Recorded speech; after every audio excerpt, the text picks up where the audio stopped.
ऐसे में हमारे साथ डॉक्टर समीर भाटी भी जुड़ गए हैं और मैं सीधा अब आपका रुख करना चाहूँगी।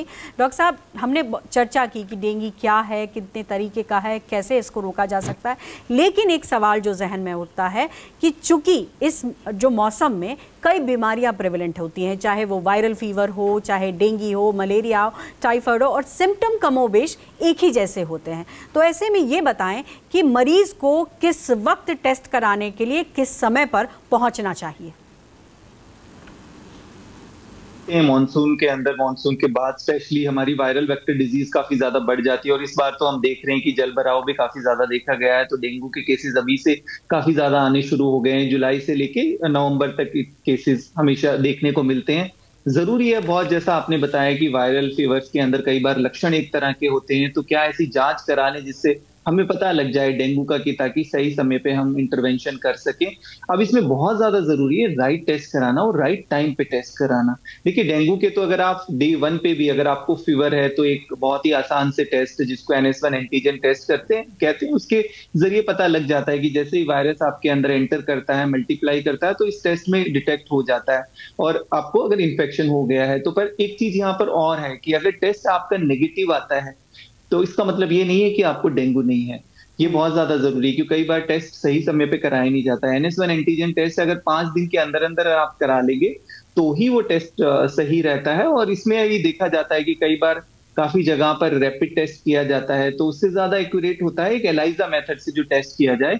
तो ये कुछ चीजें हैं जरूरी ध्यान रखना हमें, तो वो आप अपने डॉक्टर की सलाह के बाद ही टेस्ट कराएं। ये जो आपने डॉक्टर साहब कहा, मैं बीच में इंटरप्ट करना चाहूंगी कि 5 दिन के अंदर करा लेना चाहिए। ये हमारे दर्शकों को समझाइए कि बुखार के ऑनसेट से कितने दिन के बाद या कितने दिन के अंदर जो है वो करा लेना चाहिए। और चूंकि जैसा मैंने शुरुआत में कहा कि तेज़ बुखार आना, बदन में दर्द होना कई बीमारियों के लक्षण हैं, तो ऐसे में ये बहुत ज़रूरी हो जाता है कि डेंगू के सिम्टम्स को कैसे पहचानें और तुरंत फिर टेस्ट कराएं। बिल्कुल बिल्कुल, देखिए डेंगू का अगर आपको बुखार अगर होता है, इस समय आपको हाई ग्रेड फीवर होता है और जैसे आपने लक्षणों की बात भी की डेंगू की, आपको लगता है डेंगू को रूल आउट करना है तो 24 से 48 घंटे के अंदर अगर आप सैंपल देंगे, एक ब्लड सैंपल मामूली सा आपको देना होता है, उससे आप इसका पता लगा सकते हैं। और जैसा मैंने बताया कि इसके बाद अगर आपको देखना, अगर 5 दिन से ज्यादा आपको फीवर हो गए हैं तो फिर उसके अंदर एंटीबॉडी बन जाती है जिसको हम डेंगू एंटीबॉडीज, IgM एंटीबॉडीज कहते हैं, उसके जरिए पता लगाया जा सकता है।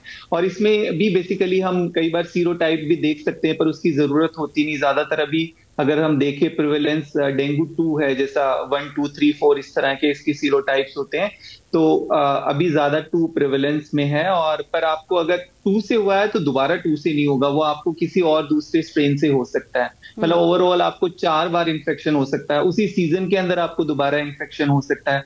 पर जब दोबारा इन्फेक्शन होता है तो वो कंपैरेटिवली पहले इन्फेक्शन से ज्यादा आपके लिए बिल्कुल, मेरा सवाल यही था, आने वाला सवाल आपके लिए यही था कि कुछ लोग ये कहते हैं कि अगर आपको एक बार डेंगू हो जाए तो शायद दोबारा आपको डेंगू हो भी तो उस तरीके का प्रभावी नहीं होगा, ऐसा है क्या? बिल्कुल, देखिए अगर दूसरी बार आपको डेंगू हो गया, आप डेंगू से एक बार इन्फेक्ट हो गए हैं और किसी एक पर्टिकुलर तरह के स्ट्रेन से इन्फेक्ट हो गए, तो उस स्ट्रेन से तो आप इम्यून हो गए, उस स्ट्रेन से आपकी इम्यूनिटी बन गई, पर उसके दूसरे स्ट्रेन से आपको इन्फेक्शन हो सकता है। पर हाँ, सेकेंड टाइम जब आपको इन्फेक्शन होता है तो वो पहले वाले इन्फेक्शन से ज्यादा सीवियर देखा जाता है। बिल्कुल, तो बिल्कुल आपने सही कहा है कि देखिए किस तरीके से इसको समझा जाए, कौन से टेस्ट किस वक्त कराना चाहिए, ये हमारे दर्शकों के लिए बेहद ज़रूरी था क्योंकि मौसम जिस तरीके का है और जिस तरीके से लगातार ही ख़राब स्थिति हो रही है तो सचेत रहना बहुत ज़रूरी है। डॉक्टर